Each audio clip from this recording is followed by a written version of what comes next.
Quand j'étais petit, j'étais pauvre. Je veux dire encore plus pauvre que maintenant. Nous allions chez mon père un week-end sur deux, où il n'y avait pas grand-chose à faire, mis à part jouer aux jeux vidéo et regarder des films. Je me rappelle qu'au bout du long couloir qui menait à la chambre, se dressait une immense armoire remplie avec des dizaines de cassettes VHS. Une sorte de best-of des centaines de cassettes qu'abritait le grenier. Et je vous parle bien des années 2000 là. Oui, c'était un autre monde là-bas. Et c'est ainsi que pour la première fois j'ai découvert Dragon Ball et Dragon Ball Z. Nous avions les premiers épisodes de Dragon Ball enregistrés quand ça passait sur le Club Dorothée avec des morceaux de pub des années 90 et plusieurs autres cassettes de Dragon Ball Z. Et encore mieux, nous avions beaucoup d'OAV. Mais bon bref, quelle ne fut pas ma surprise quelques années plus tard de découvrir dans mon Picsou magazine qu'il y allait avoir un film Dragon Ball Live. Et c'est ce film que vous connaissez probablement que nous allons regarder aujourd'hui.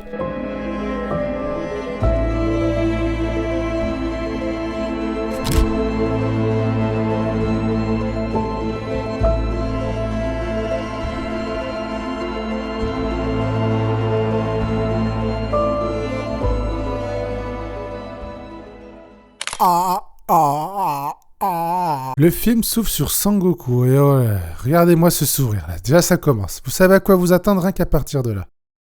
Et c'est quoi cette posture Me regarde pas comme ça, je vais m'occuper de toi. Qui suit un entraînement avec son grand-père, Gohan. Hey! Une fois que Goku a mordu la poussière, l'acteur nous montre ce que c'est d'être un real dangerous man. Goku demande à son grand-père comment faire avec les filles, ce à quoi il lui répond que l'important c'est d'avoir foi en ce que tu es toi. You goddamn son of a bitch. C'est alors que Gohan offre sa 4e Dragon Ball à son petit-fils pour son anniversaire. Je pensais jamais dire ça de ma vie, mais Sangoku se rend au lycée avec sa Peugeot 103. Et d'ailleurs c'est marrant dans cette scène parce que vous pourrez remarquer qu'il y a plein de voitures européennes, notamment une Renault Mégane, une Peugeot 206, une Peugeot 206cc, une Seat Ibiza. C'est rigolo. Le tournage de Dragon Ball Evolution ayant eu lieu au Mexique, et comme Renault et Peugeot sont deux constructeurs implantés là-bas, il y a peut-être un lien. Mais ça fait toujours plaisir de voir des voitures françaises dans un film américain. Dommage que ce soit dans Dragon Ball Evolution. Assez parlé d'automobile, revenons à Sangoku qui se fait victimiser par lui et qui encore une fois ravale son caca. Le caca c'est délicieux. Le caca c'est délicieux. Introduisons à présent le gros méchant du film, Piccolo. Bienvenue dans cette nouvelle vidéo. Aujourd'hui on va voir ensemble les 7 bases à maîtriser lorsque vous débutez sur After Effects. Qui détruit une ville dans son ballon dirigeable. Comment nos ancêtres interprétaient-ils l'arrivée d'une éclipse? Eh bien, mon grand-père vous dirait, prenez garde de Namek. Ce soir, c'est la fête parce que Goku est invité à une fête par Shishi Shimushivit.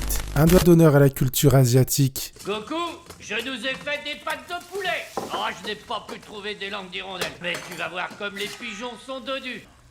Oh my god. Et une 206cc plus tard, une bagarre éclate entre les bullies et Goku, mais il finit par gagner. Vous savez la tête que vous faites quand vous croisez votre voisin, que vous êtes un peu gêné et que ni l'un ni l'autre ne dit bonjour. Et ben dans ce film, l'acteur qui joue Son Goku le fait tout le temps, c'est hyper drôle.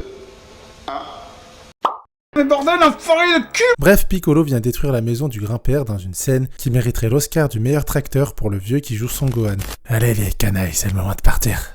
C'est bon, t'as fait toutes tes affaires? La prochaine fois, lave-toi les dents avant de me raconter la prophétie et ton scénario à 2 balles. Hein? Sangoku enterre son grand-père dans le jardin, puis il est agressé par une fille avec un gros pistolet qui cherche les Dragon Ball. C'est sûrement Bulma. C'est quoi cette histoire de globe? Ça, c'est une boule à 4 étoiles sous Shinchu. Ok, let's go. Sangoku et Bulma partent voir un certain Maître Roshi. Ça doit être Tortue Géniale, mais en beaucoup plus jeune, détenteur de la 2e boule de cristal pour qu'il les aide dans leur colonie de vacances, quand soudain, Goku a une vision. Moi, je t'ai donné rendez-vous, je t'ai appelé pour qu'on se batte tous les deux tête à tête. Oh my god, Sangoku, est-ce que ça va? Je sais pas, j'ai cru voir la fin de ma carrière. C'est bien plus facile à trouver quand on retire l'eau. C'est bien plus facile à trouver qu'on est un gros méchant comme moi. Eh ben, elle a bien changé la Kame House. Et c'est ainsi que les trois partirent en quête des Dragon Ball pour empêcher l'apocalypse. Après une scène dotée des meilleurs effets spéciaux que vous verrez jamais de votre vie, ils tombent dans un trou. Mais c'était en fait un piège tendu par Yamcha. Je me montrerai reconnaissante si vous pouviez nous tirer de ce mauvais pas, mes amis et moi. Oh les tétés. Les tétés. Oh les tétés. Pour leur soutirer de l'argent. Par le plus grand des hasards, le trou dans lequel ils tombent fait sonner le Dragon Radar. Apparemment, il y en a une pas loin. Donc, il s'allie à Yamcha pour creuser la paroi. Et comme bien souvent quand on creuse, on se retrouve au pied d'un volcan dans un monde parallèle. Pendant ce temps-là, le gros méchant Piccolo envoie des méchants à leur trousse. Zoom, zoom, encore zoom. Qu'est-ce que tu fais? Je me construis un pont. extrêmement astucieux. Non, oui, non, mais bien sûr, oui, non, mais c'est bien, évidemment. Non, parce que la façon dont tu l'as dit, enfin, Ah je veux non, dire, mais vraiment, moi ça, j'ai compris je voulais pas d'une certaine du tout. façon, mais c'est pas... Non. Salut les losers. Oh my god. En récupérant la Dragon Ball, Sangoku a encore une vision où il voit le singe géant Ozaru détruire la Terre. C'est l'apocalypse dont on parlait tout à l'heure. Tortue Géniale se rend au drive du McDo pour commander le ce à quoi le monsieur lui répond qu'il l'aura demain matin. Vous l'attendiez, il est à présent temps pour Sangoku d'apprendre le Kamehameha. Ah ouais. Oh les tétés. Les tétés. Oh les tétés. Les tétés. Et qu'est-ce qui se passe si jamais j'allume les 5? Tu te retrouveras alors à côté de moi, à portée de bras. Oh my god. Je suis un véritable génie. Bah c'est pas tout ça, mais c'est qu'on a un scénario à finir, hein. Donc tout le monde sur le plateau 4 et on shoot le climax. T'as même pas voulu faire 100 km. Espèce de salaud. Donc c'est ça le singe géant qui a détruit la Terre il y a des milliers d'années. Une prothèse en latex sur un catcheur de 2,50 m. Pour rappel, voici ce à quoi il ressemble dans le manga. Un Kamehameha Boob plus tard, Piccolo est vaincu. Mais Tortue Géniale est Day. Bah du coup c'est le moment d'invoquer Shenron et oh putain c'est vraiment dégueulasse. Pour le ressusciter. Et c'est là-dessus que Dragon Ball Evolution termine. Ah oui, une petite scène post-crédit aussi. Oui, bonjour mesdames, messieurs. Mais laissez-moi dormir un peu.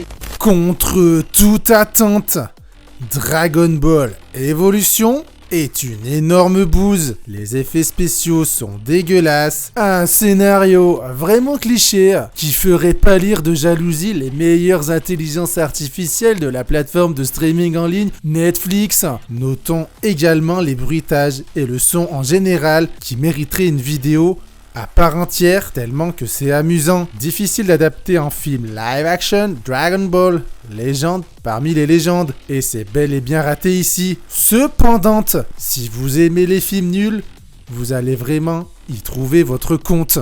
La vraie question c'est, peut-on jeter la pierre à toute l'équipe de Dragon Ball Evolution? Comment adapter une histoire aussi fantasmagorique que cette saga? Ça se laisse regarder comme une série Z au second degré, à ne pas mettre devant toutes les orbites. Donc je crois qu'il ne vous reste plus qu'à vous abonner et je vous dis à la prochaine, bande de fous.